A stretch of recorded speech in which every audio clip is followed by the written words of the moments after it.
हाँ जी, देखिए चैप्टर जो है आज हमारा pair of linear equation in two variables. यहाँ पे जो अभी क्वेश्चंस मैं लेके आया हूँ ये क्विक रिवीजन टाइप है और ऐसे क्वेश्चंस है जो कि स्टैंडर्ड एंड बेसिक दोनों में दोनों बच्चे कर सकते हैं इन क्वेश्चंस को, राइट। उस लेवल पे क्वेश्चंस ये हैं। तो ये चैप्टर थॉरोली नहीं है, सिर्फ इसमें क्वेश्चन प्रैक्टिस है जो कि आ सकते हैं कि इस टाइप का क्वेश्चन आपको आना है, राइट। तो स्टार्ट करते हैं। Welcome to Topper Choice, I am your maths tutor Deepak Negi. मैं स्टार्ट कर रहा हूँ एमसीक्यू क्वेश्चन से जो कि आपको ग्राफ का क्वेश्चन है, राइट। साथ साथ थ्योरी आपको बता सकता हूँ जो जो इम्पॉर्टेंट है, राइट। अब इसमें क्या है, पहला क्वेश्चन अब अगर आप देखें इसमें आपसे वो बोल रहा है in the given figure graph of the linear equation is given the consistent with the unique solution, right. अगर आप इन ग्राफ को देखें तो अगर इस ग्राफ को आप एक्सटेंड करेंगे तो ये एक पॉइंट पे जाके इंटरसेक्ट करेगा। कंसिस्टेंट उसे कहते हैं, कंसिस्टेंट उसे कहते हैं जिसका सॉल्यूशन एग्जिस्ट करता है, सॉल्यूशन एग्जिस्ट करता है उसे हम कंसिस्टेंट कहते हैं। इनकंसिस्टेंट उसे कहते हैं जिसका सॉल्यूशन डज नॉट एग्जिस्ट, जिसका सॉल्यूशन एग्जिस्ट नहीं करता उसे हम इनकंसिस्टेंट कहते हैं, राइट। कंसिस्टेंट और जनरली आपको ग्राफ सिर्फ तीन टाइप के ही दिखेंगे। एक तो ऐसा ही जैसे मैंने अभी आपको बनाया ये इंटरसेक्शन ग्राफ, या आपको पैरेलल ग्राफ दिखेगा, या आपको एक लाइन दिखेगी उसी के ऊपर एक और लाइन दिखेगी, राइट। ये ये कैटेगरी आती है कंसिस्टेंट। इसको कंसिस्टेंट कहते हैं क्योंकि इसका सॉल्यूशन एग्जिस्ट करता है, और इसे यूनिक भी बोलते हैं क्योंकि इसका एक यूनिक आंसर होगा, राइट। इंटरसेक्शन भी बोलते हैं इसको, अनेक अलग अलग नाम से बोला जाता है। कंसिस्टेंट, यूनिक, ठीक है। सॉल्यूशन एग्जिस्ट ये भी बोल सकता है, सॉल्यूशन एग्जिस्ट करता है। वन सॉल्यूशन ये भी बोल सकता है, राइट। ये बातें सारी एक के लिए हैं। इसमें inconsistent, no solution, non intersecting ये भी बोल सकता है, non intersecting, non intersecting term भी यूज करेगी इसके लिए, right. No solution, solution does not exist ये भी बोल सकता है। कई बातों से आपको बता सकता है, ओके। और ये वाला आपका ये भी कंसिस्टेंट है लेकिन ये यूनिक नहीं है। ये यूनिक है क्योंकि इसका एक ही है आंसर, इसके बहुत सारे हैं। जितनी लाइनें टच कर रही हैं उतने सारे सॉल्यूशन हैं। जहाँ पे दो लाइनें टच कर जाएं उतने उसके सॉल्यूशन होते हैं। तो ये कंसिस्टेंट है, राइट, लेकिन ये यूनिक नहीं है। ये इनफाइनाइटली मैनी है, इनफाइनाइटली मैनी सॉल्यूशन, बहुत सारे सॉल्यूशन एग्जिस्ट कर रहे हैं। But yes, intersecting lines, intersecting, consistent, intersecting नहीं वर्ड यूज करते, कोइंसिडेंट यूज कर सकते हैं। कोइंसिडेंट, एक के ऊपर कोइंसाइड कर जाए, right. Yes, solution exist, okay. कई बार अगर आपको ग्राफ ऐसे दिख जाए, मान लीजिए ये पॉलिनोमियल का ग्राफ दे दिया, हाँ, और एक इसके साथ उसने आपको पेयर ऑफ लीनियर इक्वेशन का लाइन का ग्राफ दे दिया। अब इसके सॉल्यूशन दो हैं, एक ये और एक ये जहाँ पे लाइन ग्राफ इंटरसेक्ट कर जाए वही सॉल्यूशन होते हैं, राइट। तो यहाँ पे हमें पूछता है कि ग्राफ का क्या आंसर है, तो कंसिस्टेंट है with the unique solution, consistent with the unique solution. Inconsistent can be made consistent. Two line these क्या what क्या कह रहे हो आप लोग? Consistent with the unique solution. The given figure graphs of two linear equation are given below. The pair of these equation is consistent with the unique solution. हाँ बोलो क्या कह रहे हो? Yes. फोर्थ ऑप्शन क्यों नहीं है? Inconsistent. But can be made consistent by extending this line. अच्छा सॉरी, मेरी गलती है, ये बात नहीं पढ़ी हमने। बट ठीक है, इनकंसिस्टेंट बोल सकते हो, but can be consistent by extending this line. ये उसने एक और लाइन को ग्राफ कर दिया, ये बात बोल दी, ठीक है। ये अगर ये ना होता तो ये होता, तो ये नहीं होगा, डी ऑप्शन। इनकंसिस्टेंट विद, अगर ये इनकंसिस्टेंट होगा यहाँ तक इनकंसिस्टेंट दिख रहा है, कोई टच नहीं कर रहा। कहता कैन बी कंसिस्टेंट मेड अगर आप इंटरसेक्ट कर दें, बट मैं आपको बताऊं इसका कोई सेंस नहीं बनता, that is a out of sense question. कोई भी लाइन कभी भी लिमिट तक नहीं होती। अब कोई लाइन मैंने आपको बनाई यहाँ तक, तो उसका मतलब ये थोड़ी है कि यहाँ तक, किसी बच्चे ने यहाँ तक बना ली, यहाँ तक बना ली, राइट? तो that doesn't make sense, okay. But फिर भी चलो हल्का फुल्का कंफ्यूज करने के लिए, उसको कुछ मिला नहीं तो उसने बना दी, बट डज कोई प्रॉब्लम नहीं है फिर। बट एग्जैक्ट मैच ये अगर प्रॉपर देखा जाए, क्योंकि उसे एक्सटेंड कर सकते हैं, राइट? बिकॉज मैंने ये लाइन ही पढ़ ली थी, इनकंसिस्टेंट आगे नहीं पढ़ा था। तो can be made consistent when the lines can be when lines extended, right? D option. अब देखो इसका तो ग्राफ बनाना पड़ेगा, ग्राफ पेपर में ही होगा ये, ग्राफ पेपर में ही आपको इसका सॉल्यूशन देना होगा, राइट? तो 2 4 6 आप कोई भी ले लीजिए पॉइंट। ग्राफ पेपर में एग्जैक्ट सॉल्यूशन आएगा इसका, मैं तो रैंडमली बना रहा हूँ। 2 4 6, राइट? और इसके बॉक्स बनाते हैं। आपको इसको सॉल्व नहीं करना, आपको सिर्फ इसका ग्राफ ड्रॉ करना है। x0 y1 y0 x -1, तो पहला -1 और 1 पे जाएगा, -1, राइट, और 1। तो पहली लाइन ये आ गई। दूसरा x0 y5 y0 x5, 5,5, तो this is 5 and this is 5, तो ये आ गया। तो आप ग्राफ पेपर में क्या करोगे, इस पॉइंट को देखोगे और इस पॉइंट को देखोगे ग्राफ पेपर में। यहाँ पे ग्राफ पेपर नहीं है, तो ग्राफ पेपर में इस पॉइंट को देखोगे, इस जो ये आंसर होगा x का वैल्यू, राइट, वो x की वैल्यू होगी, और यहाँ जो y की वैल्यू होगी वो आंसर होगा, राइट? ग्राफ पेपर में आपको करना पड़ेगा, right? Simple, exact. Draw the graph of the following linear equation and shade the region. Graph भी देख लेते, चलो सेम क्वेश्चन आ गया, बट ये मैंने सिंपल ग्राफ ले रखे हैं। ये एक्चुअली CBSE 2024 का क्वेश्चन है शायद। Same graph,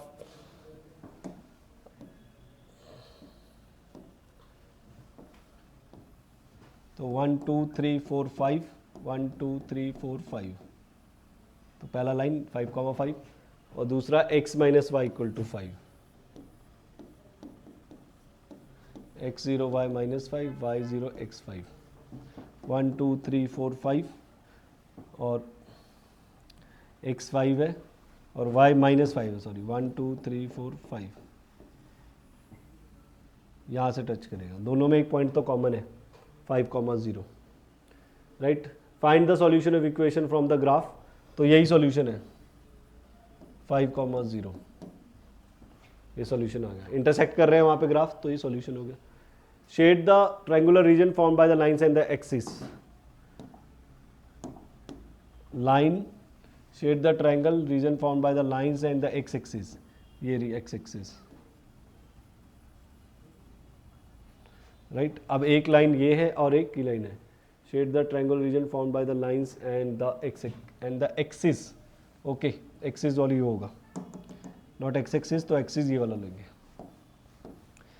right? एक्सिस बोला है तो कुछ भी हो सकता है, एक्स और वाई, लेकिन ऐसी एक्सिस लेनी है जिसमें आपके ट्रायंगल के वो दो लाइंस भी आ रही हो, तो वो ये वाली हो रही है, इस साइड वाली, तो ये शेड हो गया। और अगर इसका एरिया निकालना होता, एरिया भी फाइंड आउट कर सकते हैं। एरिया कैसे फाइंड आउट करेंगे? एरिया होता है half base into height. Half base ये डिस्टेंस यहाँ से लेके यहाँ तक, ये टोटल 10 होगा, 5 ये, तो 10। हाइट ये भी 5 ही है, 1 2 3 4 5, ये 5 है, सॉरी, तो 10 नहीं, तो ये 25 square units in case you find out the area. In a chemistry lab, there is some quantity of 50% of acid solution, ये 2024 का क्वेश्चन है, and some quantity of 25% solution, कुछ क्वांटिटी है 50% एसिड की, कुछ 25, how much each should be mix to make 10 litre. तो एक x ले लो, एक y ले लो, दोनों का कितना, 10 लीटर है ना। How much each should be mix to make 10 litre of 40%, right. एक आपने x ले लिया कि मान लीजिए there is a some quantity 50% वाला है ना जो, वो आपने कितना लिया x, और जो 25% वाला है वो कितना लिया y। इन दोनों को मिक्स किया, मिक्स करने पर कितना बनना चाहिए 40%, 10 लीटर ऑफ 40%, मतलब 40% किसका 10 का, इतना बनना चाहिए। और जो 10 लीटर है, 10 लीटर है राइट, 10 लीटर है आपका, इसमें how much each should be mix to make 10 litre, तो टोटल मिला के 10 लीटर्स ही होगा, है ना। तो ये इक्वेशन बननी थी इसकी, ये बनाई थी। सॉल्व कर लोगे आप सिंपली, हाफ 4 4, तो x/2 y/4 इक्वल टू 4। चाहे एलिमिनेशन से कर लो, चाहे आप जिस मर्जी से कर लो। x का वैल्यू यहाँ से निकाल लो 10 minus Y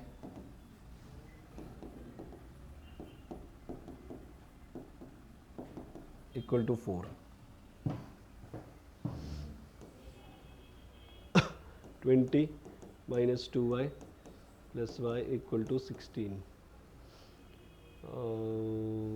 16 4 equal to y, y is 4, y4 x6 यार।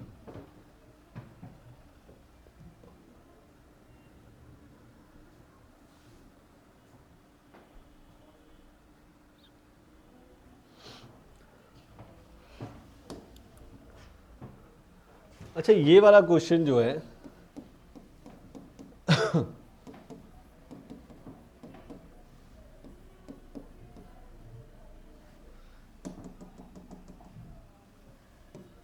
ये आप सीधा एलिमिनेशन मेथड से सॉल्व नहीं करेंगे, मतलब आप सीधा सब्स्टिट्यूशन या एलिमिनेशन नहीं लगाएंगे, करोगे तो बहुत लेंथी चल जाएगा राइट। तो इसकी पहचान क्या है, जो कोफिशिएंट यहाँ पे है वही कोफिशिएंट यहाँ है, जो कोफिशिएंट यहाँ है वही कोफिशिएंट यहाँ है। और कभी भी बड़े नंबर आ जाए तो डायरेक्ट करोगे तो बहुत कैलकुलेशन जाएगी और सॉल्व भी नहीं होगा और ख़राब भी होगा, टाइम भी और पेज भी। तो ऐसे क्वेश्चंस को आप क्या करते हैं, एक बार दोनों को ऐड करते हैं, एक बार दोनों को सब्ट्रैक्ट। तो एक बार दोनों को ऐड करते हैं तो 348 आए, ये भी 348 आता है,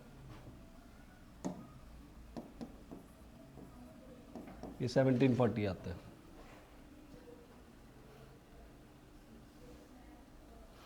राइट। और अगर आप 348 कॉमन लें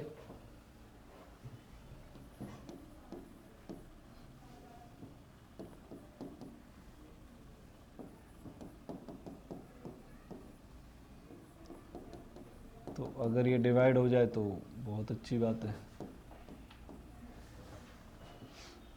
अगर ये डिवाइड हो जाए तो बहुत अच्छी बात है। होता है डिवाइड, कितने से जाता है 5, 5 8 40 24 2 पर 5 3 यस 5 से जा रहा है राइट। तो x plus y equal to 5, एक इक्वेशन बन गई यहाँ पे। दूसरे के लिए आप इसको सब्ट्रैक्ट कर दें, सेम इक्वेशन को लिखें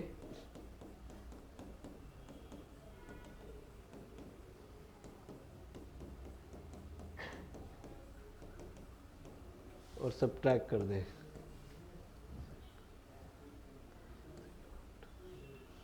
so 86 और ये भी 86 होगा लेकिन ये आएगा नेगेटिव में, और ये होगा 86, ये भी 86 ही बच रहा, 86 ही बच रहा था। तो कॉमन लेके x minus y equal to 1 और x plus y equal to 5, दो इक्वेशन बन गया, दोनों को ऐड करो cancel, 2x equal to 6, x is 3, x3 y2।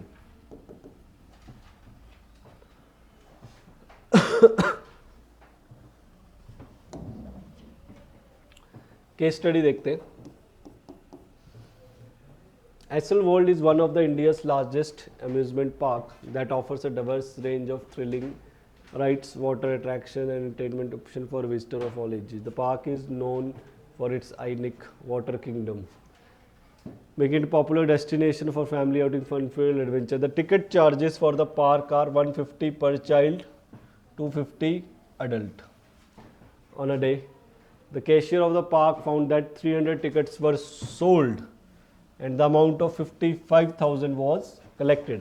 अब देखिए टोटल 300 टिकट्स हैं, तो मान लीजिए जो आपके चाइल्ड आए, टोटल चाइल्ड्स आए होंगे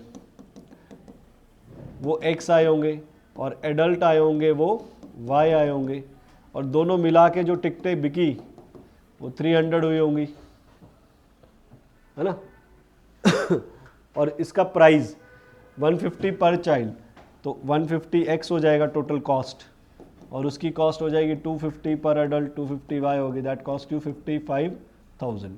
तो यहाँ से डेफिनेटली वो आपसे XY तो पूछेगा ही पूछेगा कि बताएं कितने बच्चे थे, कितने एडल्ट थे। तो नेक्स्ट केस स्टडीज़ में आपके वही पूछने वाला होगा। If the number of children visited x, the number of adult y, then write the situation algebraically. How many children visited the amusement park that day? X निकालना है. How many adults visited the amusement park that day? Y निकालना है. How much amount will be collected if 250 students, children and 100 adults visited the trial?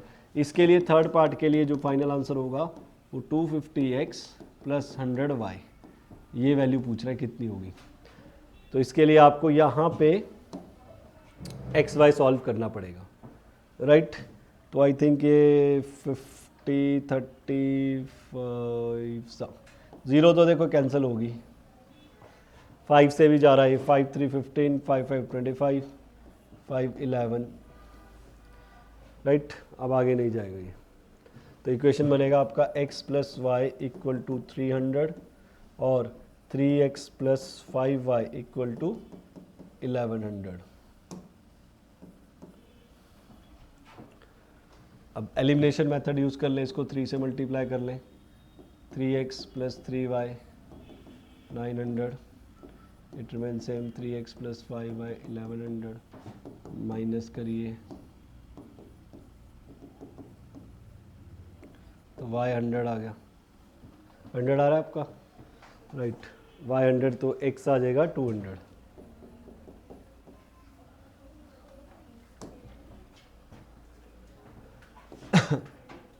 x 200 y 100, तो ये आपका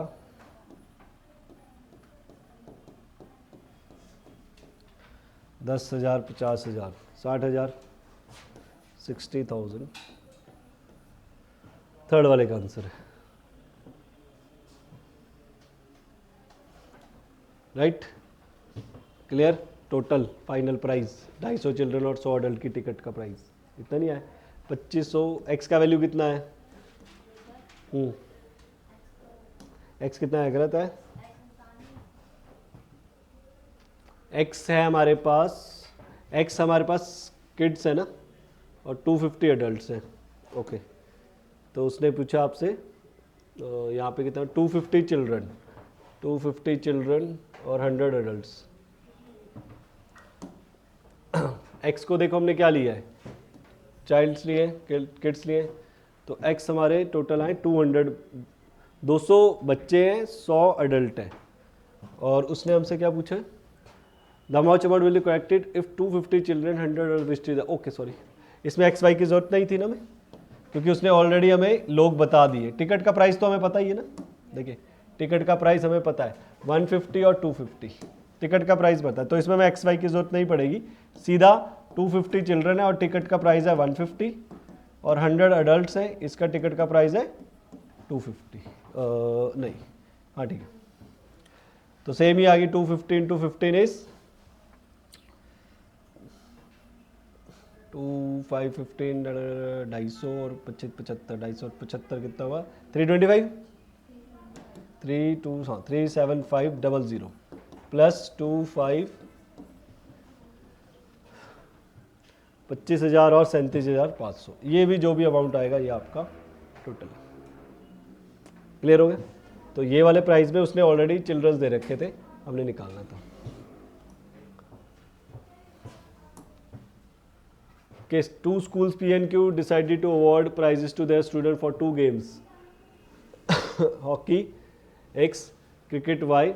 School P decided to award total of 9,500 for the 2 games to 5 and 4 student respectively. While school Q decide to do 7-3-7-4 the two games for 5. अब देखो इसका graph बनाना पड़ेगा.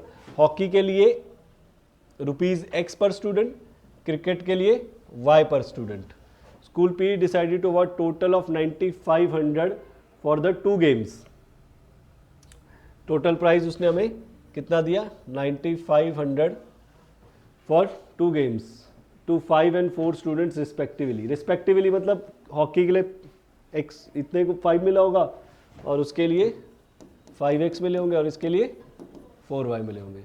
While school decide 7-3-7-0 for 4x 3y.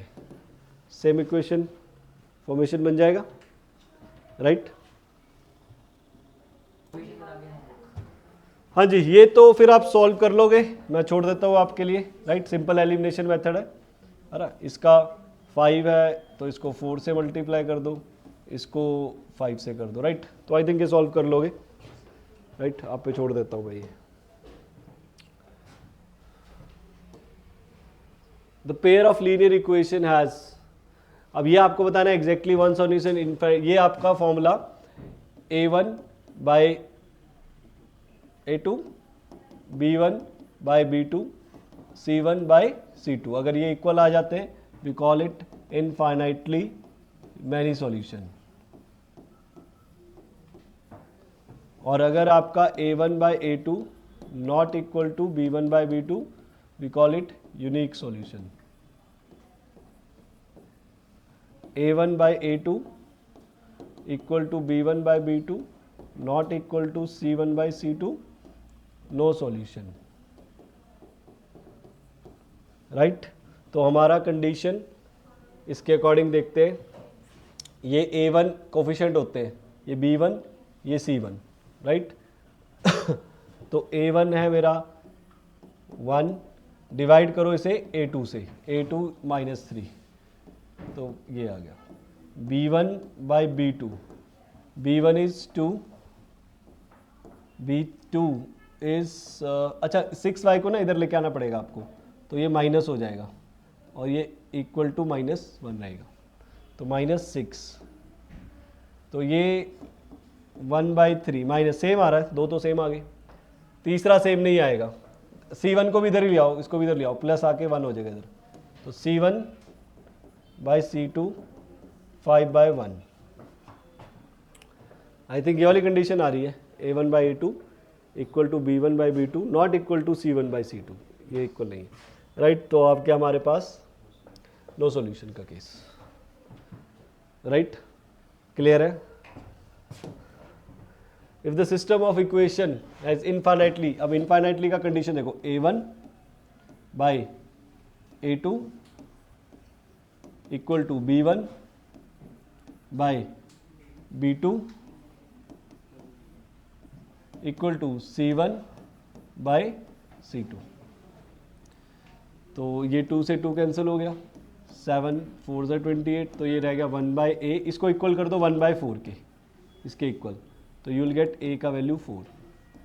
और इधर भी 3/a plus b, ये वाला equal to 1/4, cross multiply a plus b equal to 12.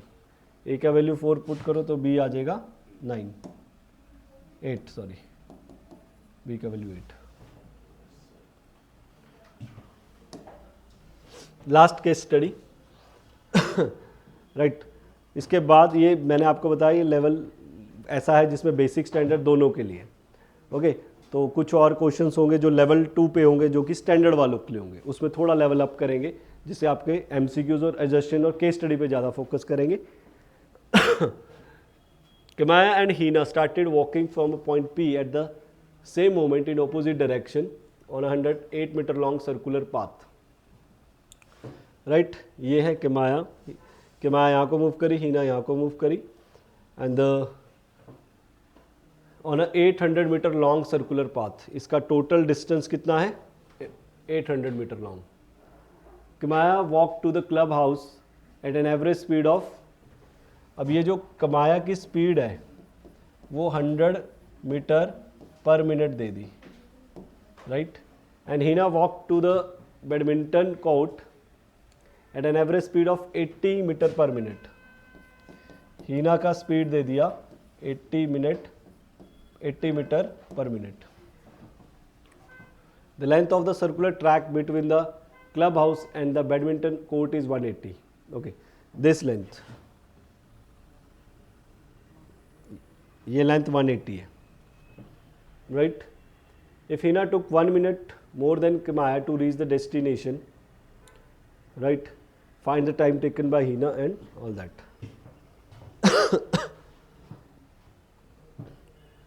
देखो वो दोनों पॉइंट P से आ रही हैं इन द सेम ओपोजिट, और उन्होंने कहाँ पहुँचना है, मेन तो ये चीज़ देखनी है। Time taken, if the Heena took 1 minute more time, चलो let's see, to reach the destination, find the time taken by Heena to reach that badminton court. अब लेट्स सी, जो आपका टाइम टेकन है, time taken by Kamaya is, let's suppose, t1 minute, right, and the time taken by Hina is t2 minute, right। और उसने आपसे एक तो ये बोल दिया, हीना टुक 1 minute मोर, हीना ने क्या किया, 1 मिनट ज़्यादा लिया है, तो हीना का टाइम है नीचे वाला t2, ये t1 के टाइम से 1 मिनट ज़्यादा है। तो फर्स्ट इक्वेशन तो ये फॉर्मेशन हो गया, है ना। ये रहा। अब एक चीज़ और, इन्होंने जो डेस्टिनेशन है वो इनका ये है, इसने बैडमिंटन कोर्ट पे पहुंचना है ना, और इसने कहाँ पहुंचना है, क्लब हाउस पे, यही ना। Kamaya in starting walking from point P at the same moment opposite direction, this Kamaya walk, हाँ Kamaya walk to the club house, उसने क्लब हाउस को जाना है, और हीना ने बैडमिंटन कोर्ट जाना है। अच्छा, टोटल डिस्टेंस, ये टोटल जो लेंथ है वो 800 है, तो इन ये वाला लेंथ जो होगा, ये वाला लेंथ, ये होगा 800 माइनस 180, क्योंकि ये 180 डिस्टेंस है ना। नहीं, 180 यहाँ से लेके यहाँ तक है, तो ये टोटल है आपका 800। ये टोटल ये बच गया ना, यहाँ से लेके बता रहा हूँ मैं डिस्टेंस, यहाँ से लेके यहाँ तक डिस्टेंस, ये डिस्टेंस आपका ही बचेगा ना, क्योंकि टोटल 800 है, माइनस 180 ये डिस्टेंस रह गया। और अब हमें स्पीड दे रखी है। अब अच्छा, जो हीना है वो कितना डिस्टेंस कवर करेगी, वो ये डिस्टेंस कवर करेगी, राइट, और कमाया ये डिस्टेंस कवर करेगी, है ना। तो इसको नेमिंग करनी पड़ेगी अगर आपको समझना है तो।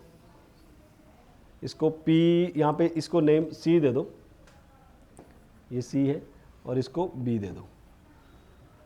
तो we can say distance covered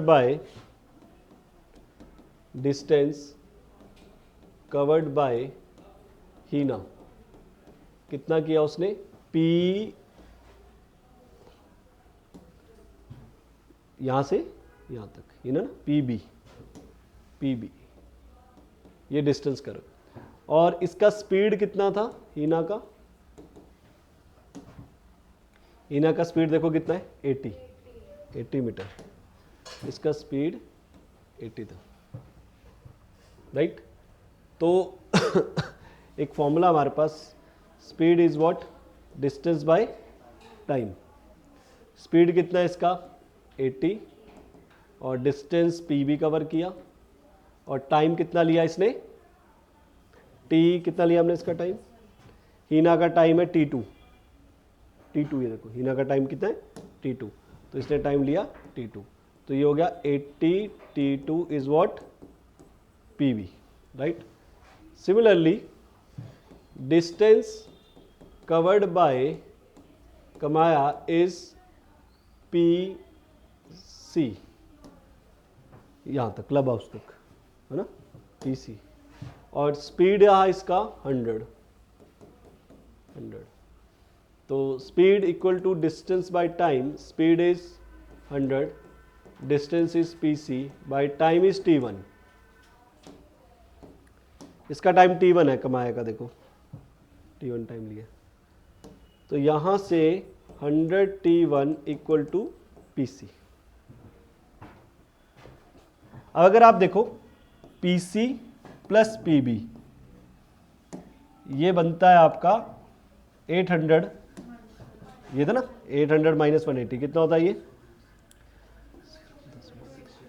620, तो ये आता है 620। और इसकी वैल्यू PC की वैल्यू है 100 T1, इसकी वैल्यू है 80 T2 इक्वल टू 620। 0 0 0 कैंसिल, 2 से भी कैंसिल होगा, 2 5 ज़ा 10, 2 4 ज़ा 8, 31, 5 4,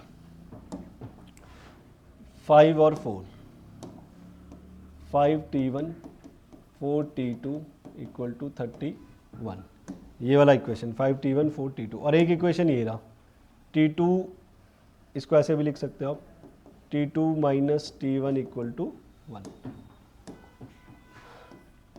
T2 माइनस है तो आप T1 को ऐसे लिख लो, T1 minus T2 equal to -1, ये था ना T2 equal to T1 plus 1, तो T2 को इधर ले आओ, 1 को उधर ले जाओ, ये आ गया राइट। इसको मल्टीप्लाई करें 5 से, तो 5 T1 4 T2 31, 5 T1 minus 5 T2 minus 5, sign change, ये कैंसिल, 9 T2 36, तो T2 आ गया 4। तो आपने क्या पूछा था उसने T2, if Hina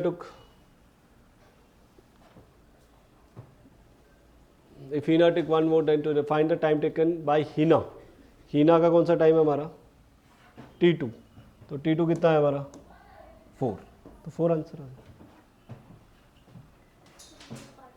ये वाला पार्ट ये समझ आ गया, ये भी नहीं समझ आया, ये वाली इक्वेशन नहीं समझ आई, ये वाली इक्वेशन ये समझ आ गई इक्वेशन। इसके बाद ये इक्वेशन थी, एक इक्वेशन ये थी राइट, इसको सॉल्व कर लिया हमने। आप ऐसा करो T2 को उधर ले आओ, 1 को इधर ले आओ, तो -1 equal to T1 minus T2, दूसरी इक्वेशन बन गई। दूसरी इक्वेशन मैंने ये लिख ली T1 माइनस T2, इन दोनों को एलिमिनेशन मेथड से सॉल्व कर लिया। एलिमिनेशन, इसका कोफिशिएंट 5 है राइट। तो यहाँ पे मैंने अब आपको कवर कर दिया है लेक्चर।